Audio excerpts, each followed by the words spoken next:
നിൽക്കുന്ന ഈ ലോകത്തിൽ ആദ്യമായിട്ട് മദ്യപിച്ചിട്ട് വണ്ടി ഓടിച്ച ആളൊന്നല്ല ഈ സിദ്ധാർത്ഥ്.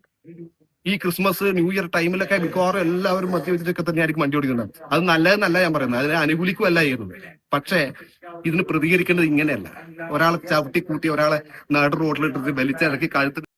സിദ്ധാർത്ഥ് പ്രഭുവിൻ്റെ ആ ഒരു ഇഷ്യൂ നടന്ന സമയത്ത് ജിഷൻ സപ്പോർട്ടുമായിട്ട് വന്നിട്ടുണ്ടായിരുന്നു. ഇതേ കണക്ക് ആൾക്കാർ ഇതേ കണക്ക് സിദ്ധാർത്ഥിനെ അടിക്കുന്നത് എന്തിനാണ്, അതിനൊന്നും നാട്ടുകാർക്ക് അർഹതയൊന്നുമില്ല, ഇതിനൊക്കെ പോലീസ് ഉണ്ടല്ലോ, പിന്നെ ഈ മദ്യപിക്കുന്ന കാര്യങ്ങളൊക്കെ ഇതൊക്കെ എല്ലാവരും ചെയ്യുന്ന കാര്യമല്ലേ എന്നുള്ള രീതിയിൽ പറഞ്ഞിട്ടുണ്ടായിരുന്നു. ആ സമയത്ത് ജിഷിനെതിരെ ഭയങ്കരമായിട്ടുള്ള നെഗറ്റീവ് കമൻസും വന്നിട്ടുണ്ടായിരുന്നു. ഇപ്പം ഇതേ കണക്ക് ലേറ്റസ്റ്റ് ആയിട്ട് ആ ഒരു ആക്സിഡൻറ്റിൽ പെട്ട ആ ഒരു വ്യക്തി മരണപ്പെട്ടിട്ടുണ്ടായിരുന്നു. ഇതിന് ശേഷം ആൾക്കാർ ഫുള്ള് ജിഷിൻ്റെ ഇൻസ്റ്റാഗ്രാമിൽ ചെന്നിട്ട് ഇപ്പം നിനക്കൊന്നും നിൻ്റെ ഫ്രണ്ടിനെ ഒന്ന് സപ്പോർട്ട് ചെയ്യാൻ ഒന്നും ഇല്ലയോ എന്നൊക്കെ ചോദിച്ചിട്ട് ജിഷിനെതിരെ ഭയങ്കരമായിട്ടുള്ള നെഗറ്റീവ് കമൻസാണ് വന്നുകൊണ്ടിരിക്കുന്നത്.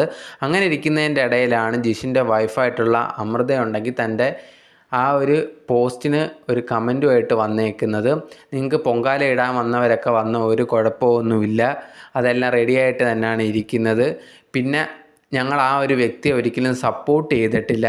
ഞങ്ങൾ പറഞ്ഞ ഒരേ ഒരു കാര്യം എന്ന് പറഞ്ഞാൽ ഇങ്ങനെ ആക്രമിക്കണം, അതായത് നാട്ടുകാർക്ക് ഇങ്ങനെയൊക്കെ ബാക്കിയുള്ളവരെ അടിക്കാനും ഇടിക്കാനുള്ള അർഹതയൊന്നുമില്ല, യോഗ്യതയൊന്നുമില്ല എന്ന് മാത്രമേ പറഞ്ഞിട്ടുള്ളൂ. അതിനർത്ഥം ഞങ്ങൾ ഒരിക്കലും സിദ്ധാർത്ഥിനെ സപ്പോർട്ട് ചെയ്തേ അല്ല എന്നുള്ള രീതിയിലാണ് ഭാര്യ ആ ഒരു കമൻറ്റ് ഇട്ടിട്ടുണ്ടായിരുന്നത്. എന്നാലും ആ ഒരു കമൻറ്റ് ഇട്ടതിന് ശേഷം ജിഷിനും വൈഫിനും എതിരെ ഭയങ്കരമായിട്ടുള്ള രീതിയിൽ നെഗറ്റീവ് കമൻസാണ് വന്നുകൊണ്ടിരിക്കുന്നത്.